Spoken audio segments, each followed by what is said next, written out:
ഓണം എന്ന് പറഞ്ഞാൽ നമ്മൾ ബഹുമാനിക്കേണ്ടത് എപ്പോഴും വാമനമൂർത്തിയെ തന്നെയാണ്. പലപ്പോഴും മഹാബലിക്ക് പ്രാധാന്യം നൽകാറുണ്ട് എങ്കിൽ പോലും പ്രാധാന്യം തൃക്കാക്കരയപ്പന് തന്നെയാണ്. അപ്പോൾ ചടങ്ങുകൾ അനുസരിച്ച് നമ്മൾ അർച്ചിത്വ ഉദകപൂർവകം എന്നർത്ഥം. വെള്ളം ജലം അമൂല്യമാണ്, അത് പാഴാക്കരുതെന്നൊക്കെ പറയും. അപ്പം ഉദകപൂർവമാണ് എല്ലാം ചെയ്യുന്നത്. വേളി ചടങ്ങുകളാണെങ്കിലും ഏത് ചടങ്ങുകളാണെങ്കിലും ഉദകപൂർവം ആദ്യം വെള്ളം കൊടുത്തിട്ടാണ് ചെയ്യുന്നത്. അപ്പം അവിടെ പ്രത്യേകം പറയുന്നുണ്ട്, അവിടെ നമ്മളെയൊക്കെ ഒന്ന് പറ്റിക്കാനായിക്കൊണ്ട് അവിടെ ആചാര്യനായ അദ്ദേഹം പറയുന്നുണ്ട് കൊടുക്കരുത് എന്ന് പറയുന്നുണ്ട്. അപ്പോൾ അവിടെ വിന്ധ്യാവലിക്ക് സംശയമൊന്നും ഉണ്ടായില്ല എന്നർത്ഥം. അവിടെ കൊടുത്തോളൂ എന്ന് പറയുന്നു എന്നർത്ഥം. ആ കാരണം ഭഗവാന്റെ ആണ് എല്ലാം. നമ്മൾ വഴിപാട് കഴിക്കുന്നു. എങ്ങനെയാണ് വഴിപാട് കഴിക്കേണ്ടത്? കൊടുത്ത് എടുക്കുക എന്നർത്ഥം. വഴിപാട് എന്ന് പറഞ്ഞാൽ എന്താ അർത്ഥം? നമ്മൾ വേറെ എന്തെങ്കിലും വാക്ക് ഉപയോഗിച്ചില്ല. വഴിപാട് ആചാര്യന്മാർ, ഋഷിമാർ, തന്ത്രിമാർ, ഭക്തജനങ്ങൾ നടന്നു പോയതായ വഴിയിലെ കാൽപ്പാടുകൾ.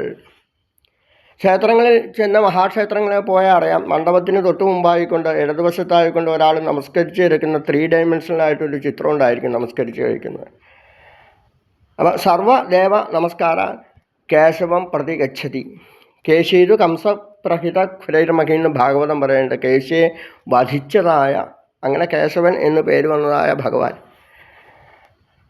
അപ്പം ഏറ്റവും കൂടുതൽ ചിന്തിക്കുമ്പോൾ അണോ അണിയാൻ മഹതോ മഹീയാൻ എന്നുള്ള തത്വത്തെ കാണിക്കുന്നതാണ് വാമനാവതാരം. ഏറ്റവും സൂക്ഷ്മമായ രീതിയിൽ ഏറ്റവും കുഞ്ഞായിട്ട് ഒരു ബാലസ്വരൂപത്തിൽ വന്നിട്ട്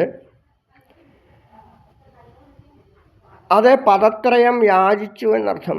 അവിടെ പദത്രയം യാചിച്ചതാ എൻ്റെ ശിരസിൽ വെച്ചോളൂ എന്ന് പറഞ്ഞുകൊണ്ട് അവിടെ യോഗീശ്വരന്മാരെ അനുഗ്രഹിക്കുന്ന എപ്പോഴും കൈകൊണ്ടല്ല, കാൽപാദങ്ങളിൽ കൊണ്ടാണ്. നമ്മളറിയാം, കാഞ്ചി കാമകോടിയൊക്കെ പോകുമ്പോൾ സ്വാമികളുടെ നമ്മളെ അടുത്ത് ചെല്ലുമ്പോൾ നമുക്ക് ബ്രാഹ്മണർക്ക് അനുഗ്രഹം പാടില്ല എന്ന് പറയും. അവർ തൊടാൻ സമ്മതിക്കില്ല. സ്വാമി മലയാളി ബ്രാഹ്മൺസാണ്. അവിടെ പഴമോ എന്തെങ്കിലും പ്രസാദം തരുകയുള്ളൂ. നമുക്ക് അവർക്കത് പറ്റില്ല എന്നുള്ളത്. മലയാളി ബ്രാഹ്മൺസിനെ അവർ കാലുകൊണ്ട് അനുഗ്രഹിക്കില്ല. അപ്പോൾ നമ്മൾ നമസ്കരിച്ചിട്ട് അവർ പ്രസാദം തരും, അവർ സമ്മതിക്കില്ല. അത്രയേറെ ബഹുമാനമാണ് അവർക്ക് നമ്മളെ. കാലടി ദേശം എന്ന് പറയുന്നത്, കാലടി ദേശത്തിൻ്റെ അടുത്തുനിന്ന് പെരുമ്പാവൂരിൽ നിന്ന് വന്നു കഴിഞ്ഞാൽ പിന്നെ അവരൊക്കെ എന്താ ചെയ്യേണ്ടതെന്ന് അറിയില്ല. പ്രത്യേകം ഒരാൾ വരുന്നു, ഒരു താറുടുത്ത ഒരാൾ വരുന്നു, നമ്മളെ കൂട്ടിക്കൊണ്ടുപോകുന്നു, ദേവിയുടെ മുമ്പിൽ കയറ്റി അവിടെ എപ്പോഴും കുണൽക്ക അഞ്ചീതാമ കരികളഭ കുംഭസ്ഥലതാ പരീക്ഷീണാമധ്യേ പരിണത ശരസുന്ദരവദന ധനുർബാണാൻ പാശം ശ്രേണിമിവിധാനാകൃതലെ പുരസ്താദാസ്തന്ന പുരനുമോദിതു ആഹോ പുരുഷിക. ഓരോ സെക്കൻഡ് അടക്കം അവിടെ 3 പേരിൽ നിന്ന് പെട്ടെന്ന് പട്ടുകൾ മാറ്റിക്കൊണ്ടിരിക്കുക. അപ്പം അവിടെ നിന്ന് പ്രാർത്ഥിക്കുന്നതായ ഒന്ന് ശങ്കരാചാര്യസ്വാമികൾ ഒന്നാണ് എത്രയോ വർഷങ്ങൾക്ക് മുമ്പ് എഴുതിയതാണ്. ആനന്ദത്തിൻ്റെ ലഹരിയാണ് രണ്ടും, ശിവാനന്ദലഹരിയും സൗന്ദര്യലഹരിയും. പക്ഷേ ശിവാനന്ദലഹരിയിലേക്ക് ഇറങ്ങി ചെല്ലുമ്പോൾ കുറച്ചുകൂടെ തത്വങ്ങളും കുറച്ചുകൂടെ ഭക്തിയുടെ പരിവേഷം ഏറ്റവും കൂടുതൽ ആൾക്കാർ സ്വീകരിക്കുന്ന ഇപ്പോഴും ആനന്ദ ലഹരിയായ സൗന്ദര്യലഹരി തന്നെയാണ്. അപ്പോൾ അവിടെ അങ്ങനെ തൊഴുന്നതായ ഒരു രംഗം. പിന്നീട് തിരിച്ചു വരുമ്പോൾ നമുക്കറിയാം, അവിടെ സുതലം സ്വർഗവി പാർത്ഥ്യം. അവിടെ സ്വർഗത്തിലുള്ളവർ പോലും ദേവന്മാരടക്കം സുതലത്തിൽ ഒരു ദിവസം അല്ലെങ്കിൽ കുറച്ച് നേരം താമസിക്കാൻ ഇപ്പോഴും ആഗ്രഹിക്കുന്നു. ഏറ്റവും അഡ്വാൻസ്ഡ് ആയിട്ടുള്ള സൗകര്യങ്ങളുള്ളതായ ഒന്നാണ് സുതലം. അതലം ഇതലം സുതലം രസാതലം പാതാളം അങ്ങനെയുള്ള ലോകങ്ങളടക്കം സുതലത്തിൽ നിന്നും ആര് വരുന്നു എന്നർത്ഥം. നമ്മളെ കാണാൻ മഹാബലി കാണാം. പഴയ രീതിയിലൊക്കെ വളരെ വയറൊക്കെ വെച്ചിട്ടൊന്നുമല്ല. മഹാബലി ദാനത്തിൻ്റെ പ്രതീകമായ മഹാബലി, ഏറ്റവും സൗന്ദര്യത്തിൻ്റെ പ്രതീകമായ രാജാവിൻ്റെ പ്രതീകമായ നമ്മളെ കാണാൻ വരുന്ന സങ്കല്പത്തിൽ. അപ്പോൾ നമുക്ക് പ്രാധാന്യം കൊടുക്കേണ്ടത് മഹാബലിക്കല്ല, തൃക്കാക്കരയപ്പന് തന്നെയാണ്. അങ്ങനെ വാമനമൂർത്തി ആയതുകൊണ്ട് അവിടെ സൂക്ഷ്മത്തിൽ നിന്നും ഉയർന്ന് അത്യധിഷ്ഠ ദശാങ്കുലം 14 ലോകങ്ങളും നിറഞ്ഞു നിന്ന് അതിനുശേഷം 4 വിരൽ മുകളിലേക്ക് തള്ളി അവിടെ നിന്നുള്ള കാരണജലം തലപ്പുഴ മഹാദേവൻ്റെ തലയിലേക്ക് ഒഴുകി അത് ശക്തമായ ഒഴുക്കാണ്. അത് വന്നിരുന്നെങ്കിൽ 14 ലോകങ്ങൾ നശിച്ചു ഒഴുക്കായിരുന്നു. അത് കാരണം ഗംഗയായിക്കൊണ്ട് അവിടെ നിന്ന് വടക്കോട്ട് ഒഴുകുന്നതായ ഒരു സ്വരൂപം.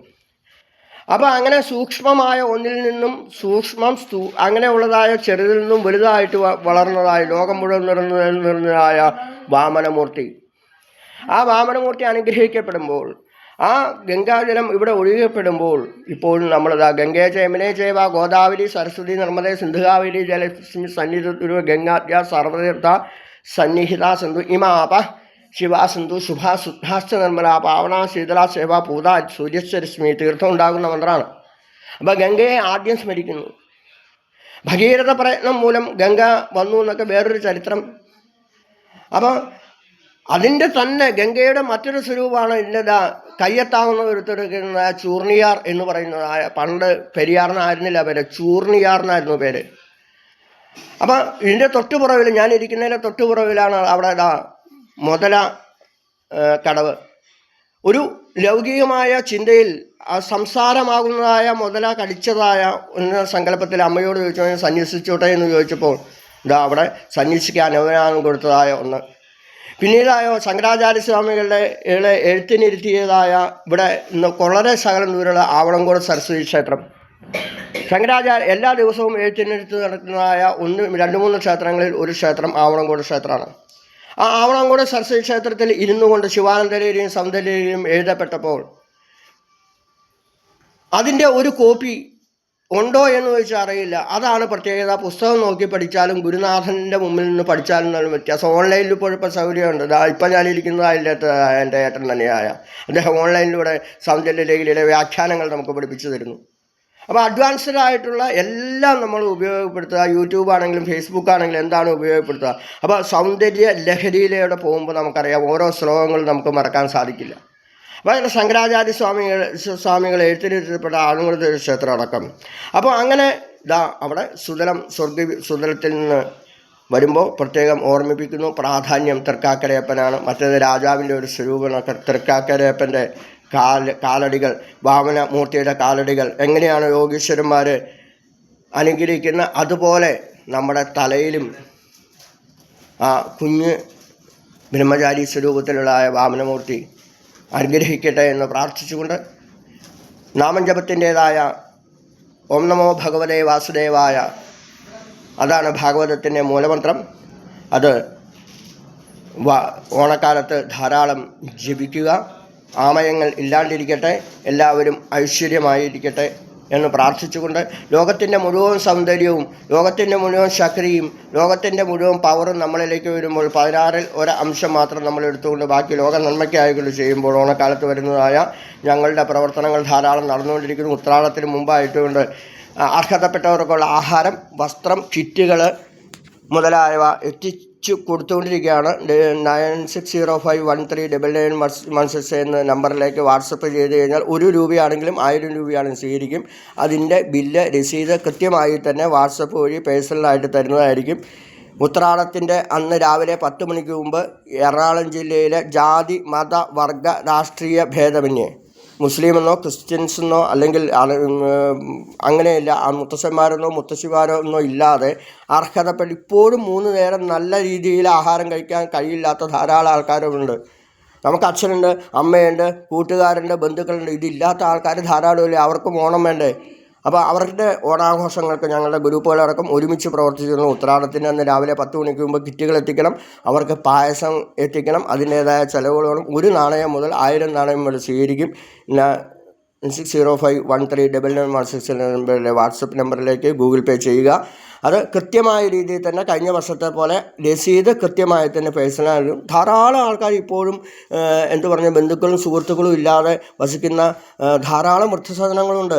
ധാരാളം ആൾക്കാരുണ്ട്, ധാരാളം ഡിസബിലിറ്റിയുള്ള കുട്ടികളുണ്ട്, നടക്കാൻ വയ്യാത്ത അമ്മമാരുണ്ട്, നടക്കാൻ വയ്യാത്ത കുട്ടികളുണ്ട്, പോളിയോ ബാധിച്ചവരുണ്ട്. അവർക്കൊക്കെ ഓണം വേണ്ടേ? നമുക്കും പോലെ തന്നെ. അപ്പം നമ്മളോട് ഒരുമിച്ച് നമ്മുടെ രീതിയിൽ തന്നെ സദ്യ ഉണ്ട് അവരും ഓണം കഴിക്കുമ്പോൾ അതെന്തായി? അതും ഈശ്വര ഉപാസനയായി എന്നർത്ഥം. അവരും ഈശ്വരന്മാരാണ്. എങ്ങനെയാണ് നമ്മളെ വാമനമൂർത്തിയെ പൂജിക്കുന്നത്? അവരും പ്രത്യക്ഷമായിട്ട് തന്നെ വാമനമൂർത്തിയായിട്ട് സങ്കല്പിച്ചുകൊണ്ട് നമുക്ക് അവർക്ക് നൽകുമ്പോൾ അവരുടെ സന്തോഷം ചിലപ്പോൾ തിരിയില്ല. തിരുമേനിന്ന് പോലും ചിലപ്പോൾ അവരുടെ ഡിസബിലിറ്റി കാരണം പെൺകുട്ടികൾക്കൊന്നും ചിലപ്പോൾ തിരിയാറില്ല. പക്ഷേ എത്ര ദൂരെ കണ്ടാലും തിരിയൂന്നൊക്കെ നമ്മൾ കേൾക്കുള്ളൂ. അത് മതി. ആ എന്നൊരൊറ്റ അക്ഷരം പോലും ഗജേന്ദ്രന് പുറപ്പെട്ടില്ലല്ലോ വായിന്ന്. അവസാന നിമിഷം അക്ഷരാണാം അകാരോസ്മി എന്ന് പറഞ്ഞ് രക്ഷിച്ചതായ ഭഗവാൻ. അപ്പോൾ മന്ത്രങ്ങളോ ഇതൊന്നുമല്ല പ്രധാനം. ബുദ്ധിയുടെ തെളിമയാണ്, ബുദ്ധിയുടെ പ്രകാശമാണ്, ബുദ്ധിയുടെ വിളിയാണ് പ്രധാനം. അങ്ങനെ എവിടെയാണോ ഏതോ അപ്രാപ്യ നിവർത്തൻ്റെ വാചശ്ച മനസ്സാസക ഭാഗവതം പറയുന്നു. എവിടെയാണോ വാക്കുകളും മനസ്സുകളും ചെന്ന് നിൽക്കുന്ന മൗനമായ ഒരവസ്ഥ, അതാണ് ഈശ്വരൻ. ആ മൗനമായ ശാന്തമായ ഒരു ഓണം എല്ലാവർക്കും ഉണ്ടാവട്ടെ. സർവത്ര ഗോവിന്ദനാമ സങ്കീർത്തനം. ഗോവിന്ദ ഗോവിന്ദ.